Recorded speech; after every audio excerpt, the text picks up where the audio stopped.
미국의 미디어 이론가인 닐 포스트먼은 소설 1984에서 사람들은 고통을 가함으로써 통제되었습니다. 한편 소설 멋진 신세계에서는 쾌락을 가함으로써 통제됩니다. 라고 두 소설의 세계를 비교하였습니다. 샘, 1984와 멋진 신세계는 암울한 디스토피아의 미래상을 그려냄으로써 시대를 비판한 대표적인 작품으로 알려져 있는데요. 어떤 소설들인가요? 1932년에 발표된 올더스 헉슬리의 소설 멋진 신세계는 고도로 발전된 기술에 바탕한 완벽한 계획사회를 그렸습니다. 유전자 판별에 의해 계급과 기능이 결정된 아이들이 인공적으로 생산되고 사회는 갈등 없는 조화를 이루며 사람들은 출산과 생산으로부터 분리되어 오락과 여흥을 즐깁니다. 1949년에 발표된 조지 오웰의 소설 1984는 끊임없이 대외전쟁을 벌이는 빅브라더와 당이 구성원들의 언어와 정신, 행동을 억압적으로 통제하는 전체주의 사회를 그렸습니다.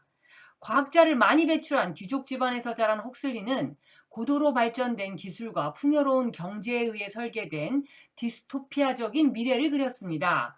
반면 영국 하층 계급의 삶을 작품화하고 스페인 내전에 참가하고 평생 좌익 사상을 가졌던 조지 오웰은 공산주의의 전체주의화에 대한 환멸을 소설로 썼습니다.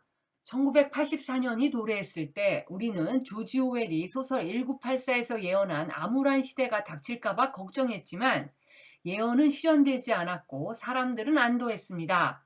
자유민주주의의 토대는 여전히 굳건했습니다. 어디선가 테러가 발생하긴 했어도 오웰의 악몽이 닥치지는 않았습니다. 그렇다면 오웰의 암울한 비전과는 다른 또 하나의 미래상을 그린 소설 멋진 신세계에서 예언한 미래의 모습과 비교하면 어떤가요? 샘, 두 작품이 그린 미래상에는 어떤 차이가 있나요? 오웰은 우리가 외부의 압제에 지배당할 것을 경고했습니다.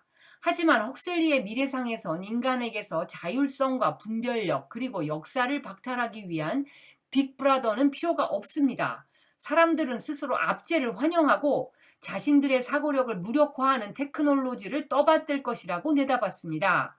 오웰은 정보가 통제되는 상황을 두려워했습니다. 헉슬리는 지나친 정보 과잉으로 인해 우리가 수동적이고 이기적인 존재로 전락할까봐 두려워했습니다. 오웰은 진실이 은폐될까봐 두려워했습니다. 반면 헉슬리는 비현실적인 상황으로 인해 진실이 압도당할까봐 두려워했습니다. 오웰은 누군가 서적을 금지시킬까봐 두려워했습니다. 헉슬리는 굳이 서적을 금지할 만한 이유가 없어질까봐 두려워했습니다.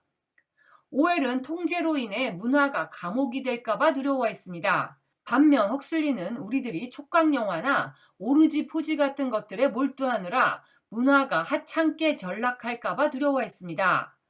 1984에서는 사람들에게 고통을 가해서 통제합니다. 반면 멋진 신세계에서는 쾌락을 가해서 사람들을 통제합니다.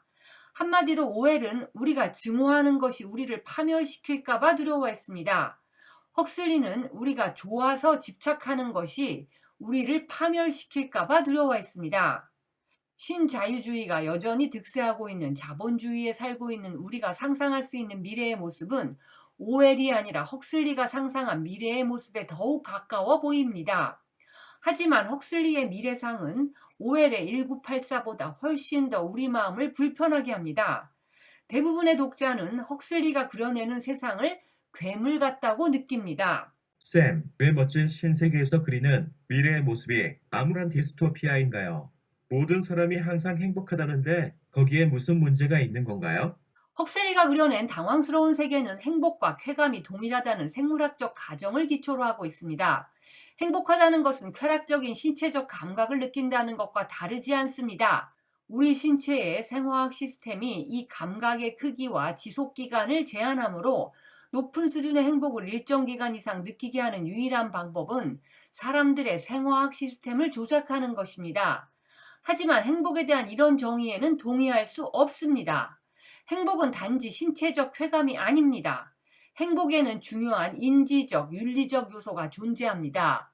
행복이란 개인의 삶을 총체적으로 의미 있고 가치 있는 것으로 바라보는 데서 옵니다.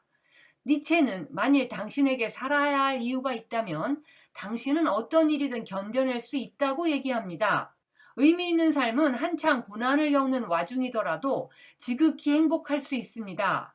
이에 비해 의미 없는 삶은 아무리 안락할지라도 끔찍한 시련입니다. 또한 아리스토텔레스는 무엇이 행복인가를 물을 때 어떻게 하면 각 개인이 자신에게 가장 만족스러운 심리적 상태에 있을 수 있는가를 물은 것이 아니라 객관적인 관점에서 어떻게 사는 것이 최선의 삶인가를 물었습니다. 그러니까 행복이란 객관적인 관점에서 어떤 사람의 삶이 가장 바람직한 방향, 최선의 방향으로 진행되고 있음을 나타낸다고 하였습니다. 인간 고유의 활동을 통해 인간으로서 가지는 잠재력의 최대치를 실현하는 것, 이것이 바로 아리스토텔레스가 이야기하는 행복의 핵심입니다. 이처럼 행복은 단지 신체적 쾌감이 아니므로 날마다 합성마약을 복용하면서 현재의 상황에 대단히 만족한다고 해서 그 상태를 행복이라고 할 수는 없는 것입니다. 오히려 이러한 쾌락으로 인해 우리의 정신은 황폐화될 수 있습니다. 헉슬리는 기술 문명이 발전된 시대에는 정신적 황폐화가 의심과 증오로 가득한 적보다는 미소를 머금은 적으로 인해 야기될 가능성이 크다고 가르쳤습니다. 1984의 감시자나 진실부서 따위는 필요가 없습니다.